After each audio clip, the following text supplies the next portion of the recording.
Yo, what's up guys? This is Rise and welcome to another video where we are going to be showcasing Heracross in the Go Battle League. I had some fun running this guy, and I think this first battle is against House Stark actually. One of the best battlers in the community.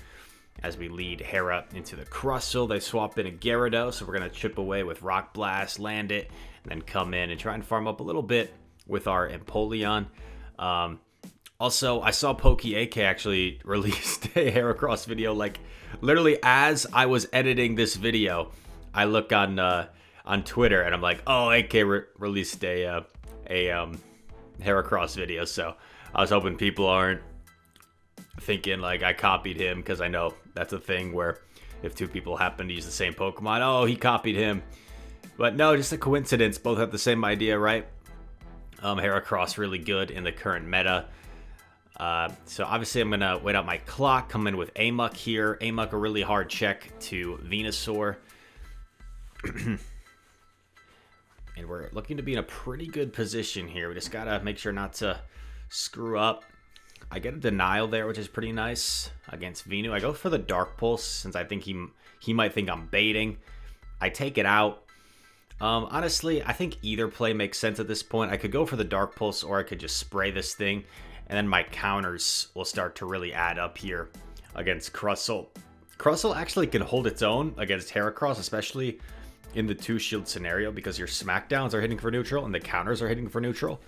So that bug type resistance with the rock vulnerability kind of balances out the other way with the fighting resistance to rock and then the bug vulnerability. So Hera is able to get it really low. And I sneak in a jab there so I can just safely shield this. The jab went through, which will KO the Crustle. And we take it out. Probably, yeah, if I had just gone for Dark Pulse, might have been the better play, because then I can just go double Rock Blast and win. But actually, I don't think my Hera got to 2 Rock Blast, so I guess Spray was the play. Spray was the play. All right, terrible lead here against Crobat. They swap in a Blaziken, and immediately I'm thinking, okay, my Heracross is just toast against the Crobat. It's taking double super effective damage, so I have to take back Switch here to have a chance. I get denied there, so I know this Blaziken is gonna get to 2 Blaze Kicks here, so I just have to let it take both my shields and farm down and hope my remaining Pokemon can get the job done. What's going to come in? What is going to come in? It's the Crobat, makes sense. Gonna throw a Dark Pulse here. And it lands, which is pretty nice for me, because this puts it closer to like waterfall down range. I'm gonna go for another Dark Pulse. I feel like it's the safer play, and they actually let it go. In comes Typhlosion, so I aggressively swap in my Empoleon. And all I need to do is get this into like fast move down range. This Blast Bird's certainly gonna hurt. I think I live one more Incinerate. And now this is great. So I know that this is 2 Poison Jab range. So I can safely come in with my Muck. And the opponent really had no choice there but to try and farm me down and Blast Bird the Heracross. G to the G. So you saw this team is capable of overcoming a pretty bad lead. They swap in a Blaziken. And I'm actually going to stay in here because if I swap in my Empoleon, we're both dealing super effective damage to each other. And it's not a guarantee that my Empoleon wins that matchup. Versus, it's pretty much a guarantee I'm going to win this matchup. And then I can swap in depending on what comes in here. So I'm already thinking I'm probably going to swap my Empoleon because I want the Muck for the Snorlax. So what's going to come in? It's Dragonite. You could argue I should have thrown the Rock Blast to get a shield, but I feel like this works too. But this is a little bit scary because I'm down a shield, and I know how dangerous Dragonite can be. So I know he's most likely going to go for a hard-hitting move here, like a Hurricane or a Draco. But I don't shield. It is an Outrage, so I'm not going to get to the Drill Peck. And apologies, I've got some my Team USA teammates in chat. You'll see some messages appear. So I go for the Rock Blast. He actually already has a Claw, so not ideal. I'm going to have to shield here. I get off the Rock Blast. I draw the last shield. I'm building up, I'm building up, I'm building up. I store the blast and I save it for later. I save the rock blast for the Dragonite, and I'm just hoping that it didn't quite bank a claw. I think it's actually a little bit short because it takes the equivalent of 6 counters to get to the Dragon Claw, and I did 6 counters after they had like swapped, so I think he's still at least a couple Dragon Breaths short. He gets off the body slam, and check this out. I'm actually not going to throw my move. I'm committing to the farm down, which forces the Snorlax to throw. And now I can come out of here. I didn't give any extra energy to the Dragonite, and I get off my Rock Blast for the win. So that was a nice little endgame play there, recognizing the win con. And these are the types of plays I think that can make the difference in like certain elo ranges. So like you guys have seen, I've messed up endgames all the time in the past in like tournaments and stuff. A lot of really poor endgame scenarios, but you see here, if I throw my Dark Pulse or my Acid Spray, all I'm really doing is giving the Dragonite a chance to get extra farm and then potentially win CMP against my Heracross and get off its move. So I'm thinking the only way I'm going to throw is if I feel like the Snorlax is going to lick me down. And you can see based off of the jab damage versus the lick damage, I would definitely jab him down before he would lick me down. Yes, lick me down. That sounds kind of weird. But yeah, so that's why I elect to not throw my move. I force him to take me out. And that way, Dragonite gets no farm. I already have the move loaded. And Heracross takes out the slays the dragon for the victory. So that was a nice little win there. Just had to be a little creative in the end game. Hera versus Toxicroak, if you guys decide to run this team, is very tough to deal with. I think I saw 3 Toxicroak leads and I only beat one of them. So let's see if this is the game that I won or not. I go for the Mega Horn. They shield it. I was really hoping they'd let it go, but it's a big shield for the opponent. I respect the Sludge Bomb here. They bait me with Mud Bomb like a savage. I CMP here. And this time it is the Sludge Bomb, so at least we called that one correctly. Going for Rock Blast here. And he does shield, which is nice for me. And I know I should get to this Rock Blast before he gets to a Sludge. I'm like, okay, he's just throwing a Mud Bomb. That's interesting. I take the Mud Bomb. I let myself get a little bit lower just to give less farm to whatever's going to come in against me. I take out the Tox. There's a Snorlax, and I'm like, oh, crap. You know what? This team is probably weak to counter in the back, and my counter user is gone. My counter user is gone, and it's weak to counter in the back. I'm like, oh, I'm screwed now. I take the Body Slam. I'm going to have to take another one here. And I'm hoping I can, like... I was hoping I could Dark Pulse this and then spray something, but I think I'm still one jab short of the spray. And it's a Walrein. So yeah, even if I get off the spray, I don't think it really makes a difference here. Unfortunately, the Walrein's going to be able to Earthquake me, shields down. This is a pretty good matchup for Emp when, like, all shields are in play. Not necessarily a great matchup, but better. But when all shields are down, obviously they can just go straight for the Quake. It does so much damage. And this will put me into Icicle Spear range. So, yeah, Toxicroak lead is definitely tough. Because you, like, if they're running Toxicroak in the lead, generally they're going to have a counter weakness in back. But you can't really swap out of the Toxicroak, right? What are you going to do? You're going to swap your Muck or your Empoleon into a Toxicroak? You can't really do that. So, definitely a tough lead to overcome for this team. All right, so bad lead, but we do have 2 responses to this. So I swap in my Muck, and they're staying in, which is great for me. I go for the Dark Pulse right away, hoping they don't catch. And it looks like they didn't even throw their move. So I actually get a shield. I sneak in a jab, so this is already gone from a terrible lead to like a lot more positive looking situation. In comes Champ. I'm just going to spray it right away. And I know I'm not going to be able to win this matchup here. So because the Machamp either doubled up there or is one away. So I just don't risk it. I let it go. I think it was maybe one away still. I farm down. I'm expecting Gallade to come back in. So I'm just tapping my Empoleon already, you see. Which can be risky if they pull some like crazy Galaxy Brain play. Unfortunately, it's a CMP tie here. Because the switch took one turn. So let's see if they decide to shield this. And they actually do, which really surprised me. And they don't even get off a move. And then there's a Crobat in back, so we should be okay here. Air Slash is what? 9 energy? I think 9 energy for an Air Slash, so.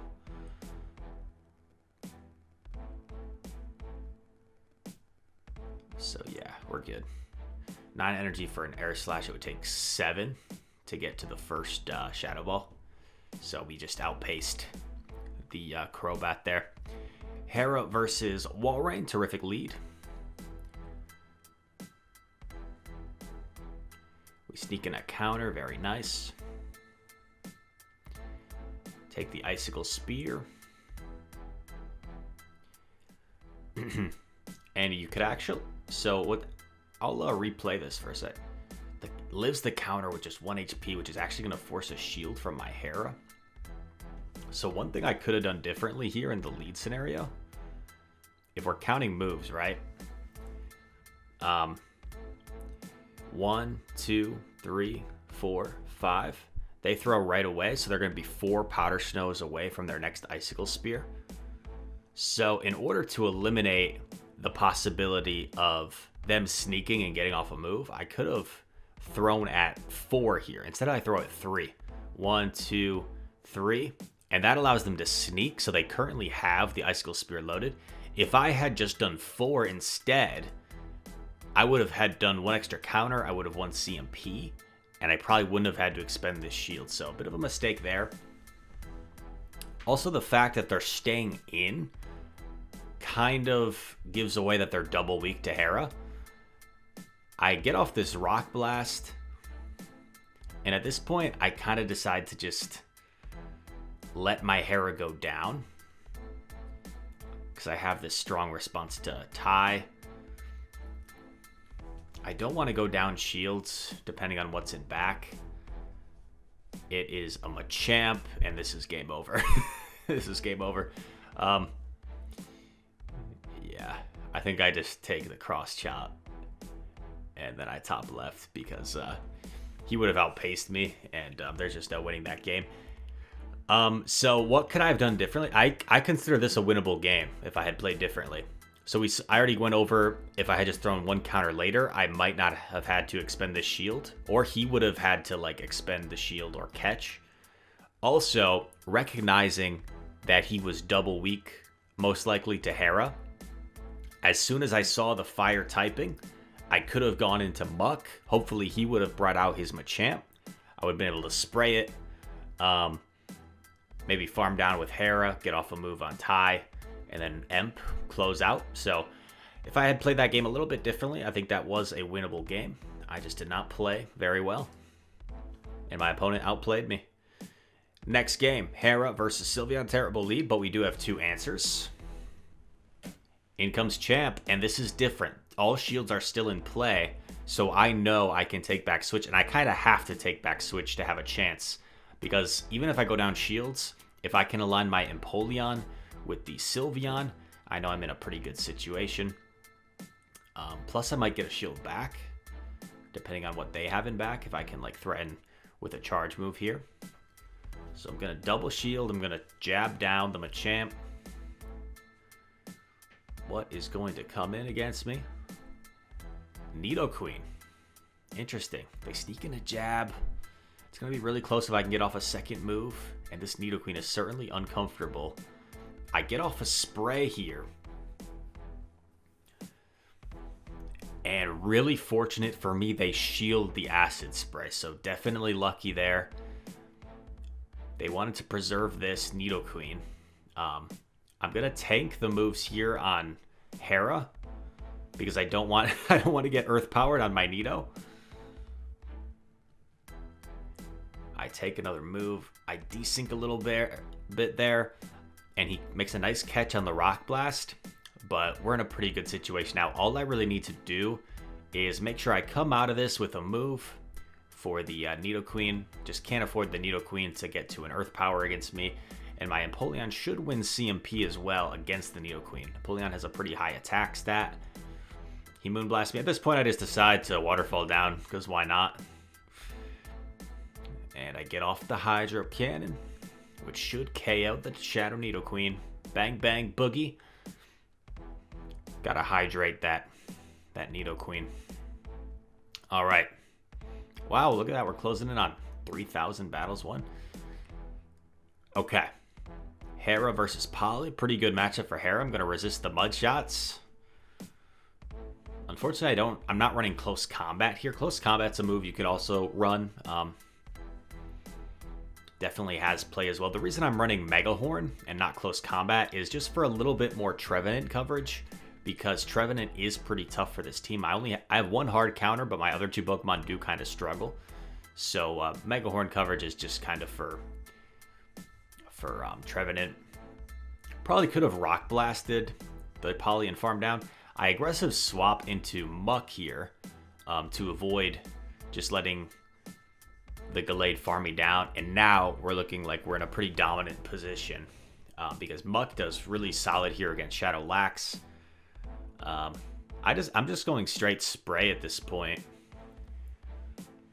and I know if I can just save 2 shields for Empoleon, I should be totally fine. I might even be able to jab down before he gets to his second Body Slam here. And look at that. I actually am. He might have paused there. It looked like he might have paused for a turn, which allowed me to do that. So unfortunate for him. He actually calls the spray, which is kind of funny.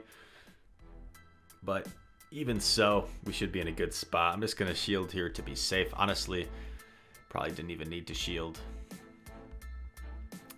Going to shield again for kicks and giggles. And Gallade cannot store 3 moves. No Pokemon can actually store 3 moves, so we waterfall down and we take the dub. Let's go. And a 3-2 set, not too shabby. I think the set before that was like a 4-1, then a 3-2.